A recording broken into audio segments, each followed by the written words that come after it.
اور محرم الحرام کا مہینہ اسلامی تاریخ میں اس میں بہت سارے واقعات رونما ہوئے۔ سب سے پہلا جو ایک مشہور واقعہ اور نمایاں واقعہ ہے جو محمد الرسول اللہ صلی اللہ علیہ وسلم نے بتایا، وہ یہ کہ اللہ رب العزت نے موسیٰ علیہ السلام کو فرعون اور آل فرعون سے نجات دی۔ آپ نے وہ واقعہ بارہا سنا ہوگا کہ فرعون اور آل فرعون موسیٰ علیہ السلام اور ان کے جو ساتھی تھے ان کا پیچھا کرتے ہوئے وہ سمندر کے کنارے پہنچ گئے۔ اللہ رب العزت نے موسیٰ علیہ السلام اور ان کے ساتھیوں کے لیے راستے بنا دیے۔ جب وہ ان راستوں سے گزر گئے تو فرعون اور آل فرعون پیچھے آئے، اور انہوں نے بھی کوشش کی کہ انہی راستوں پہ چل کے جو اللہ رب العزت نے خاص طور پر موسیٰ علیہ السلام اور ان کے ساتھیوں کے لیے بنائے تھے وہ بھی ان کا پیچھا کریں اور پانی سے پار جا کے موسیٰ علیہ السلام اور ان کے ساتھیوں کو پریشان کریں۔ تو اللہ رب العزت نے ان کو سمندر میں غرق کر دیا۔ یہ وہ موقع تھا، یہ وہ لمحہ تھا جب بہت عرصے کی جو غلامی تھی، یہ بہت عرصے کی جو ظلم و ستم کی داستان تھی وہ ختم ہو گئی۔ موسیٰ علیہ السلام اور ان کے جو ساتھی تھے ایمان والے، اللہ رب العزت نے ان کو نجات دے دی۔ یہ ایک نمایاں واقعہ 10 محرم کو پیش آیا، اور رسول اللہ صلی اللہ علیہ وسلم نے مدینہ تشریف لا کر پوچھا کہ یہ یہودی 10 محرم کو روزہ کیوں رکھتے ہیں؟ بتایا گیا کہ ان کا کہنا ہے کہ موسیٰ علیہ السلام کو اللہ نے نجات دی تھی،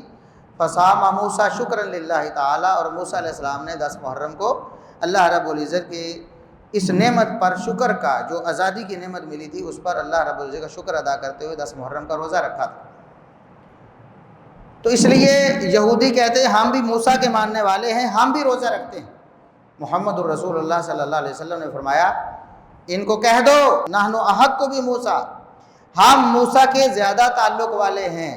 میں نبی ہوں اور موسیٰ علیہ السلام بھی نبی اور رسول ہیں، میں بھی نبی اور رسول ہوں، میرا جو تعلق ہے موسیٰ علیہ السلام سے، اور پھر مسلمانوں کا تعلق ہے کہ موسیٰ علیہ السلام کو اللہ کا نبی اور رسول مانتے ہیں، اسی طرح جس طرح کتاب و سنت نے اللہ اور اس کے رسول صلی اللہ علیہ وسلم نے بتایا ہے، ہم موسیٰ علیہ السلام سے زیادہ تعلق رکھنے والے ہیں، لہٰذا موسیٰ علیہ السلام کے روزے پر ہم بھی 10 محرم کو روزہ رکھیں۔ اور اس کے بعد آپ صلی اللہ علیہ وسلم نے فرمایا کہ اگلے سال اگر میں زندہ رہا تو میں 9 کا بھی روزہ رکھوں گا، تاکہ ان یہودیوں کی مخالفت بھی ہو جائے کہ یہ صرف 10 کا روزہ رکھتے ہیں۔ یہودیوں کی مخالفت اس قدر اسلام کو مطلوب ہے کہ روزہ جو اسلام میں بھی ایک عبادت ہے، 10 محرم کو وہ رکھتے تھے، تو نبی کریم صلی اللہ علیہ وسلم نے 10 کو رکھا، وہ فرمایا اگلے سال میں زندہ رہا تو میں 9 کو بھی رکھوں گا، تاکہ ان ظالموں سے مخالفت ہو جائے، ان کے ساتھ ہماری مشابہت نہ ہو جائے۔ اور آج ہم مسلمان عادات و اطوار میں اور دین کے بہت سارے کاموں میں جو ان کا دین، ان کی شریعت جو انہوں نے اپنے طور پر گھڑ کے بنا لی، جو قطعاً موسیٰ علیہ السلام کا دین نہیں ہے، وہ ہم نے اپنایا ہوا ہے۔ بہت سی چیزیں یہودیت سے لے لی، بہت سی عیسائیت سے لے لی، بہت سی ہندو مت سے لے لی،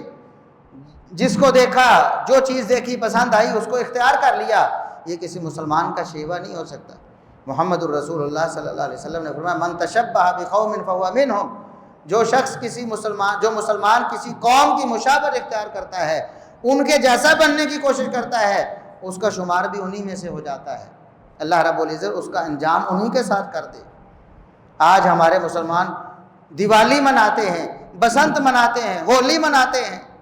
پتہ نہیں کون کون سے ان کے جو تہوار ہیں، کرسمس بھی منا لیتے ہیں، یہودیوں کے ساتھ بھی، عیسائیوں کے ساتھ بھی، ہندوؤں کے ساتھ بھی۔ اللہ کے رسول صلی اللہ علیہ وسلم نے بڑی سخت وعید فرمائی۔ قرآن نے بھی کہا کہ جو ان لوگوں کے ساتھ، یہود و نصارہ کے ساتھ شامل ہوگا ان کے کسی کام میں، اس کا شمار انہی میں سے ہو جائے،